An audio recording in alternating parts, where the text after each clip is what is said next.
Hey everyone, welcome back to Exposed. I'm your host, Jim Chapman, and today I have a podcast for you that you may think you are already familiar with. Netflix top documentary as of this recording is titled The Crash, and it tells the horrific story of a crash that claimed the lives of two young males and the eventual conviction of a young lady by the name of Mackenzie Shirilla. Now, much like many of you may have, I watched it, but I was already familiar with this case. I had this one in the files waiting to be recorded, and when I watched this documentary, much like most documentaries, they leave a lot of things out as it relates to the details. This case would be no different. So I decided to go ahead and record this one, and I do need to say, hey, Netflix did a great job with it. They just didn't cover everything, and they didn't go in depth on some things that I felt like they should have. So with that, I'm going to give you the story as I wrote it, and I'm going to give you my opinions on the verdicts and all of that stuff. So let's get into it. And I'm going to take you to Strongsville, Ohio, which is a quiet, tight-knit Cleveland suburb where people still get waved at on their front porch. Friday night football is basically a religion. It is typical small town America. Now, in a middle-class home on one of those tree-lined streets in August of 2004, Natalie and Steve Shirilla, they welcomed their second child, a baby girl they named Makenzie. And she arrives healthy, loud, full of life, and big sister Danielle is there to help welcome her. And from day one, the Shirilla house, it feels like the kind of place you would see in every classic American coming-of-age story. Her dad, Steve, he is an art and digital media teacher, and he filled the home with the creativity that you would expect from someone like that and the color that you would expect from an artist. And Natalie, she would create that steady heartbeat of family life. Barbecues in the backyard, school plays, weekend bike rides around the neighborhood. The Shirillas, they wanted to give their daughters the kind of stable, loving upbringing that most parents would dream of providing. In Strongsville itself, it was the perfect backdrop. Good schools, safe streets, a real sense of community in the area. Kind of reminds me of where I live. And kids, they grew up knowing their neighbors. Kids would go to the same high schools their parents had attended, and Makenzie was right at home in that world. Family and friends would later describe her as outgoing, athletic, and socially magnetic. The kind of girl who makes friends easily, laughs loud, and throws herself into whatever activity may be happening at the time. No major red flags, no dramatic trauma. Just a normal Ohio kid navigating the ordinary ups and downs of childhood. Now, by elementary school, Makenzie was growing into the kind of girl you'd see at any school carnival, every soccer game, every neighborhood block party. She was protective of her friends, loyal to a fault, already showing a strong-willed streak that her parents would sometimes laugh about. Steve would later say she had big dreams, even as a kid. He said she was always creating, always performing, always imagining a bigger stage for herself. And Natalie made sure the girls had structure. Homework done, chores finished, family dinners around the table. It was the kind of upbringing that, at least on paper, should have produced a well-adjusted teenager with a bright future. And for a while, that's exactly what it looked like. Makenzie moved through middle school the same way most kids in Strongsville did, making friends, joining activities, posting silly selfies as social media started to creep into her world and the world. And she was part of the same large overlapping friend group that included a boy named Dominic Russo. Now, they knew each other the way everyone in a suburb that size knows each other. Same hallways, same football games, same summer hangouts, nothing dramatic. Just two kids from the same zip code whose paths kept crossing, although Dominique was 3 years older than she was. Now, on the surface, Mackenzie Shirilla's early life looked textbook normal. Loving parents seemed stable home, no criminal record, no history of violence or serious behavior issues. And psychologists who study these cases, they often point out something important. Sometimes the most dangerous storms start in the calmest waters, because even in the most ordinary households and childhoods, certain personality traits can quietly take root. And Makenzie was described as someone who felt things deeply, loyalty that bordered on intensity, emotions that would run hot, a need for connection that could feel all-consuming. And in a small town where everyone knows everyone, those traits might look like passion or devotion, but when you mix that with teenage hormones, first loves, pressure to keep a relationship alive at all costs, those traits can lead to something much more volatile. So Steve and Natalie Shirilla, they raised their daughter with the same hopes every parents have. She would graduate, chase her dreams, maybe become that social media influencer she had always talked about, find someone who loved her the way that she loved. They had no way of knowing that one of those neighborhood kids, Dominic Russo, would later become the center of her world in a way that would ultimately change everything. So for now, just kind of sit there with this image. A bright-eyed little girl on a bike in the streets of Strongsville, wind in her hair, laughing with the kids she grew up with, completely unaware that the ordinary life she was living was quietly setting the stage for something no one in that tight-knit community could have imagined. That girl didn't become hell on wheels overnight, but every friendship formed, every emotion felt deeply, every bond she refused to let go of, those moments were stacking up like kindling, and the match was waiting just a few years down the road. So by middle school, that ordinary Ohio girl, she was already forming the bond that would define her teen years and ultimately lead to tragedy. And let's go to Strongsville High School in the early 2010s, the kind of high school where Friday Night Lights still ruled. Everyone knew everyone else's business. And Mackenzie Shirilla, she walked those hallways the way many teens from that area did, confident, social, surrounded by a big overlapping circle of friends. She was popular without trying too hard. She was athletic, quick with a smile, and like many of the teens from that era, she was a girl who posted fun Snapchat stories and showed up to every football game. Teachers would remember her as engaged, no major disciplinary problems, just another face in the yearbook smiling beside the marching band or the soccer team. But underneath that normal teenage spirit, something deeper was taking root. So around age 13, that's when Mackenzie's path crossed more seriously with that boy 3 years older, Dominic Russo. He was 16 at this time, already driving, already part of that same extended friend group that hung out at the same parties, the same bonfires, and that relationship quickly became intense. They were on again, off again from the very beginning. They break up over some teenage drama, swear it was over, then find their way back to each other within days or weeks. Friends would later describe it as the classic high school roller coaster, passionate, dramatic, and impossible to ignore. And I would imagine we've all been there, right? Your first teenage crush, you swear it's love, but you're young and you don't realize until you're much older that you have no idea how to deal with the emotions actually involved in that. That's where she and Dominique were at. Now, by the time Makenzie was 15, Dominique was 18.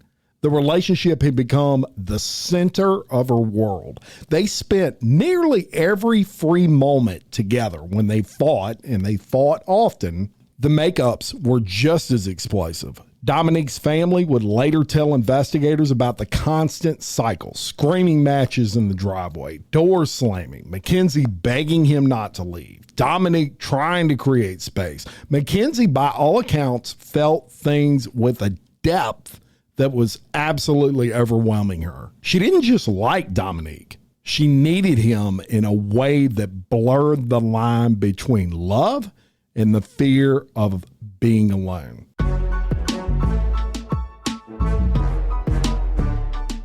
Jim, did you see what happened in Texas today? Wait, before you tell me that, let me tell you what happened in New York. It cannot be as crazy as the case I told you about yesterday in Louisiana. You know what?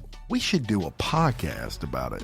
And with that, we did. Crime Wire Weekly covers the crime news headlines that have dominated the week. We cover trending crimes from all over the country and even sprinkle in a few globally. Crime Wire Weekly is available now wherever you listen to your podcasts. Simply by searching Crime Wire Weekly or clicking the link in the description of this podcast.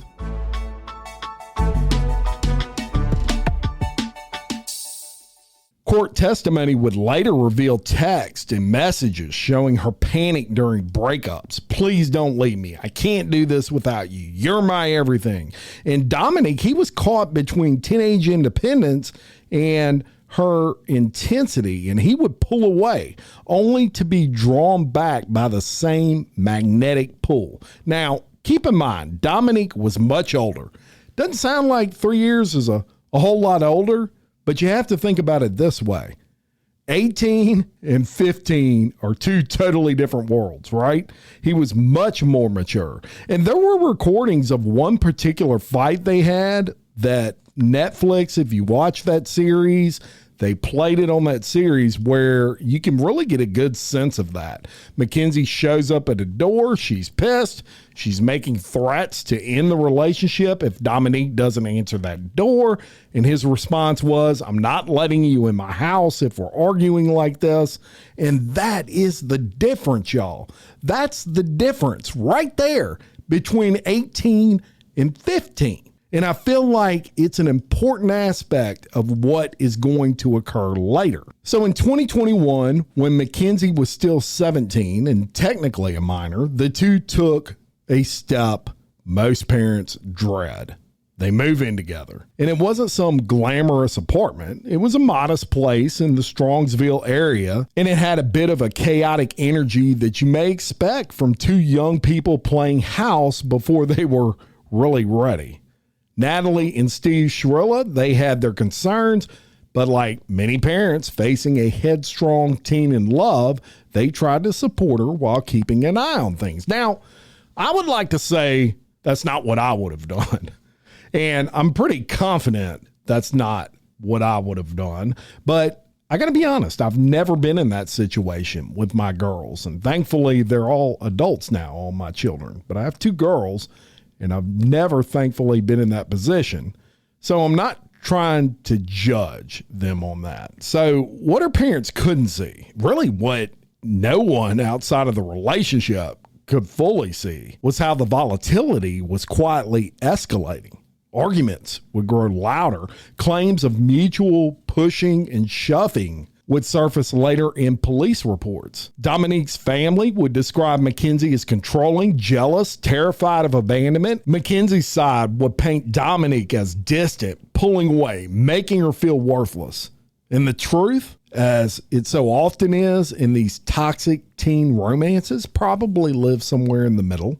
Two young people who cared deeply, but they had no tools to handle that fire that they had lit. Although I will say, of the two, Dominic seemed much more mature, which he's 3 years older. He should be more mature, and it makes sense. So at this point, the social circle around them is also widening. Mackenzie and Dominic were rarely alone. Their group included Davion Flanagan, who was a fun, loving 19-year-old teenager who became one of Dominic's closest friends. And Davion was kind of the life of the party, very outgoing, always cracking jokes, athletic guy, the guy who kept the vibe light when things would get heavy. And the three of them and a rotating cast of other friends, they would party together regularly. And marijuana and shrooms were part of that scene. They'd hang out, they'd smoke weed, occasionally a psychedelic, talk, fight, make up, repeat the cycle. Not a good recipe though, right? Now, what almost no one realized at the time was that Makenzie also developed a pattern behind the wheel. Court records would later reveal black box data from her 2018 Toyota Camry showing multiple high-speed drives on the very same roads around Strongsville, including Progress Drive, which is the stretch that would become infamous. She liked the thrill, friends would say. Friends would also describe her as, quote, hell on wheels, long before the tragedy, a nickname that started as a joke about her lead foot driving, but carried a darker edge as her relationship strained. Now, Dominic had tried to break things off more than once in the final months. He was talking about moving on. He was talking about needing more space, about a future that didn't include constant drama.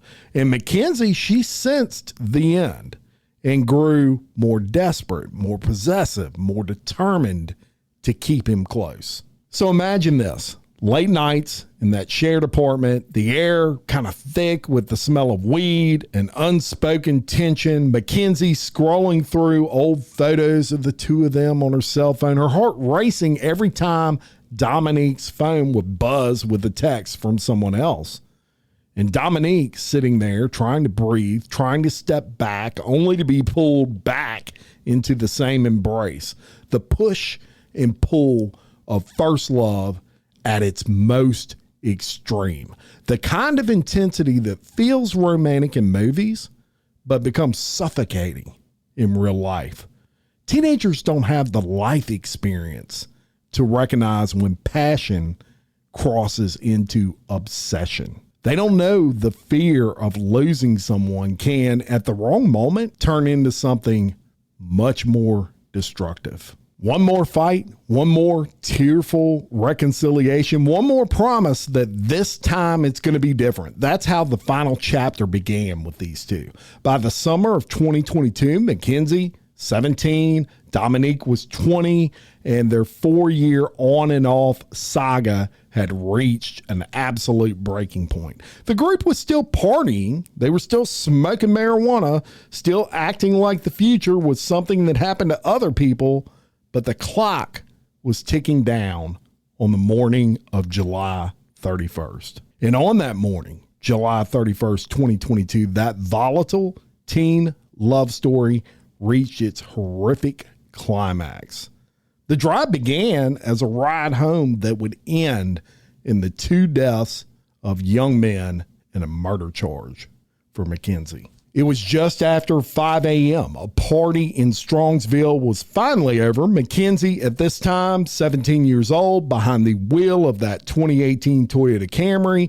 In the passenger seat sat her boyfriend of 4 years, Dominic Russo, 20 years old. And in the back seat, close friend Davion Flanagan, who was 19 at this time. The trio had been gathering for hours. Witnesses would later describe the night as typical for their group, smoking weed, talking, the usual mix of flirting and bickering. Makenzie and Dominique had been in one of their classic cycles, fighting, making up, fighting again. Dominique had been pulling away more and more in the recent weeks. He wanted space. He was talking about moving on. And Makenzie, terrified of losing him for good, had been holding on tighter than ever. That morning, the three of them climbed into that Toyota Camry for what should have been a short, familiar drive home. Makenzie pulled out of the driveway, turned on the quiet suburban streets, and everything seemed normal at first. You can see the vehicle make a controlled right turn onto Progress Drive, a straight industrial road lined with warehouses and businesses. Now, the speed limit was 35 miles per hour, and for the first few seconds, she stayed close to that. Then, in one terrifying instant, everything changed. The black box recorder inside of that Camry provided the data in chilling, precise detail. At 5:17 a.m., Makenzie pressed the accelerator to the floor. The engine roared. The Camry surged from 35 miles per hour to 98 miles per hour in under 6 seconds. No brake lights, no swerving to avoid anything. The steering wheel inputs were steady and deliberate, and aimed straight at a large brick building that sat at the end of the road like a wall. Stop signs would flash by in a blur, a business sign shattered upon impact, and then the crash. The Toyota Camry slammed into a solid brick wall at nearly 100 miles per hour. The front end crumpled like paper. Airbags exploded. Glass and metal flew in every single direction. Dominic Russo in the passenger seat took the full force of the impact. Davion Flanagan in the back, he never had a chance. Both young men were pronounced dead at the scene. And Mackenzie Shirilla, the driver, she was critically injured, but alive. When first responders arrived, they found something eerily symbolic. One of Mackenzie's fuzzy Prada slippers had come off her foot and was wedged firmly against that accelerator pedal, exactly where it would have been if she deliberately kept her foot pressed down instead of trying to brake. In the hours that followed, the Strongsville community, they wake up to this horror. Two beloved local boys gone in an instant. Dominic Russo, 20-year-old who loved music, basketball, and making people laugh. He had dreams of a future beyond the drama, beyond the fighting. Davion Flanagan, the 19-year-old jokester who lit up every room he walked into. The friend who always had your back. Their families were shattered. Makenzie was rushed to the hospital, serious injuries. At first, many assumed this was a tragic accident. Maybe she was a tired teen. Maybe she was impaired by the marijuana. But the black box data would eventually tell a different story. Full throttle, no braking. Steering inputs experts would later describe as consistent with someone aiming the car like a weapon. Toxicology reports confirm marijuana in Mackenzie's system, but not at the levels that would explain away the deliberate acceleration. This girl was used to smoking weed. And if anything, that would cause deceleration, not acceleration. Prosecutors would later argue this was no accident. This was a mission of death. They painted a picture of a young woman consumed by fear of abandonment who saw the final breakup coming and decided if she couldn't have Dominique, no one would. The Hell on Wheels nickname that her friends had once used as a joke about her driving fast suddenly took on a darker, more literal meaning. Court documents will reveal a pattern. Makenzie had driven the same stretch of Progress Drive at high speeds before. She knew exactly what she was doing and where she was going when she floored it. The defense, they would push back hard. They argued it was a horrible, impulsive accident, possibly worsened by disorientation from drugs or the emotional turmoil from the night. Makenzie had been through a volatile relationship. Maybe in that split second, she panicked or lost control. They pointed to her own injuries, her survival, the fact that no one had ever seen her violent before.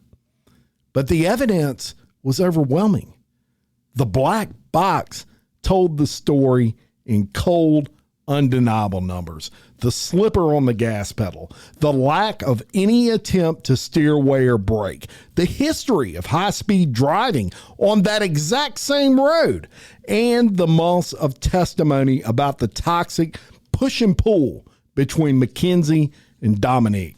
The texts, the fights, the desperation, it all pointed to one horrific conclusion. This was not just speeding.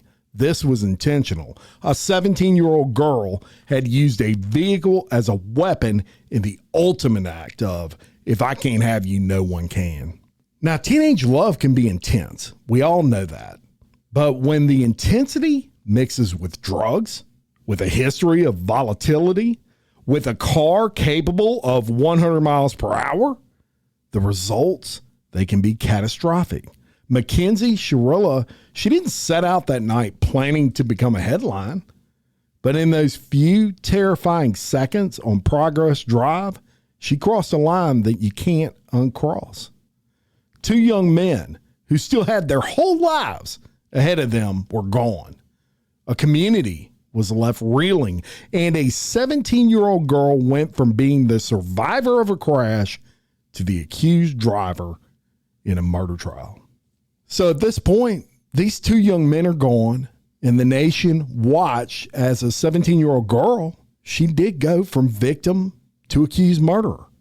Now the courtroom would decide her fate. The arrest came fast. Mackenzie Shirilla was taken into custody upon her recovery and was being tried as an adult. And by the time the indictment dropped, it was staggering. 12 separate counts, 4 counts of murder, 4 counts of felonious assault, 2 counts of aggravated vehicular homicide, plus drug possession and possessing criminal tools.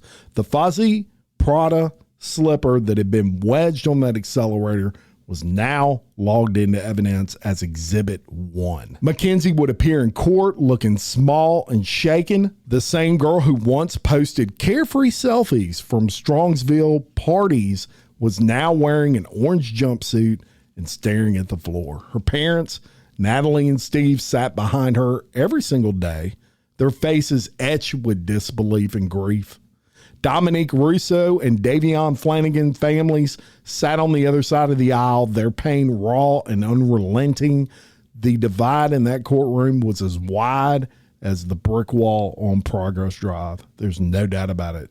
The case moved to a bench trial in 2023. No jury, just Judge Nancy Margaret Russo presiding in court. And this is my first issue. I think this was a horrible decision for the defense. I mean, it's a heck of a lot easier to convince one of 12 people of your innocence than one of one.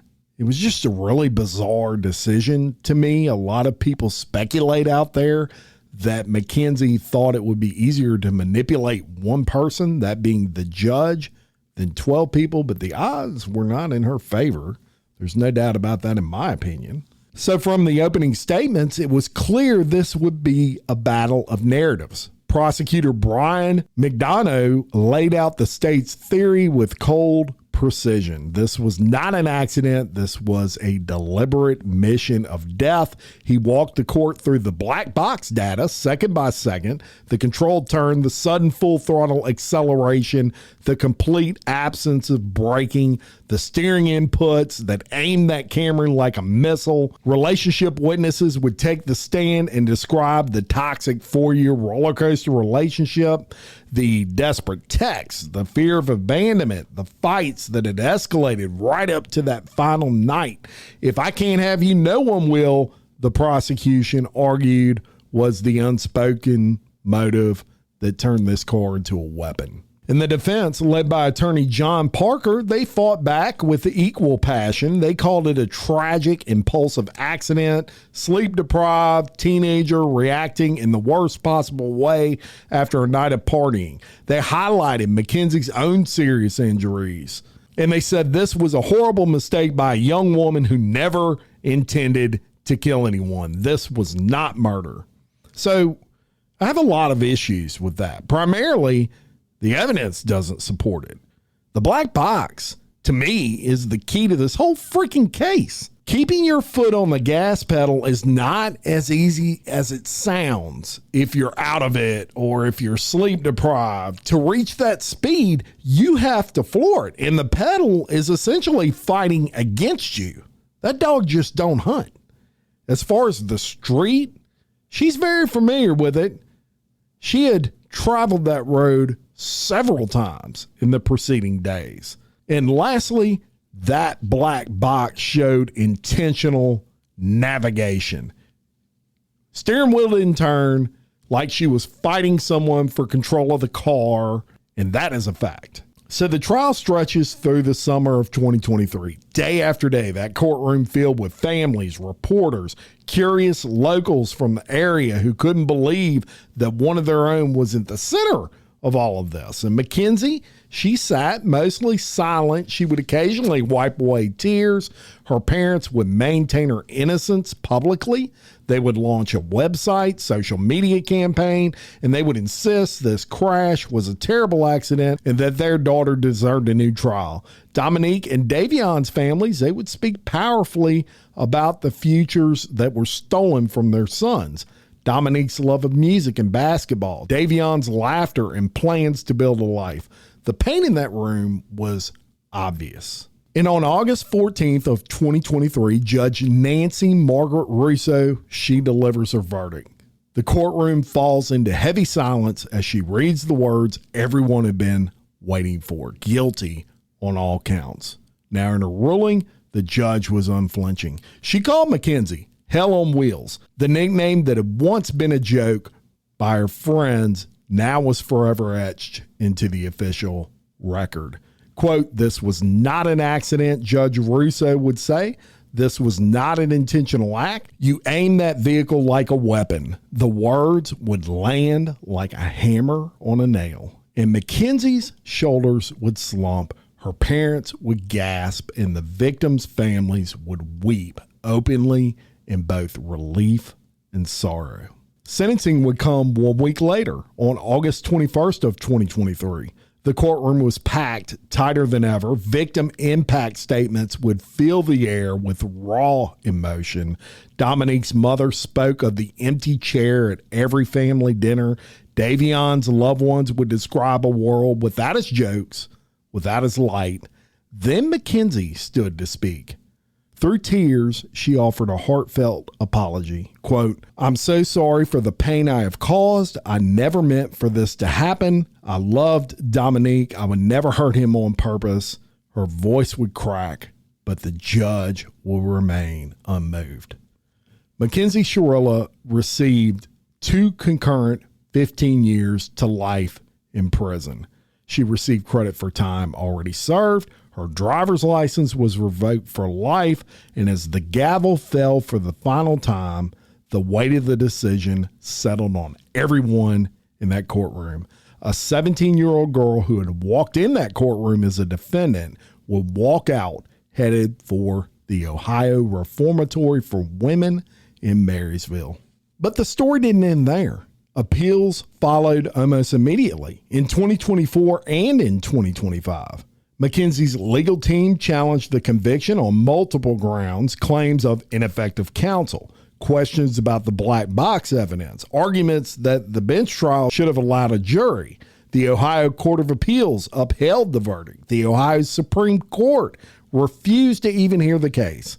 And as of today, those appeals remain denied. Makenzie, now in her early 20s, she continues to serve that sentence at the Ohio Reformatory for Women. Her parents, Natalie and Steve, have never stopped fighting. They maintain publicly their daughter is innocent, the crash was a tragic accident, and that she deserves a new trial. And they visit when they can. They post updates. They carry the same mix of love and grief that every parent in their position would feel. And while I don't agree with them as it relates to her guilt or even their parenting style for that matter, I do get why they keep fighting and why they can't see what is painfully obvious for most of us to see. They're her parents. Every horrific case in the criminal justice system, there's someone there that loves that person. Jeffrey Dahmer had a daddy who loved him. Period.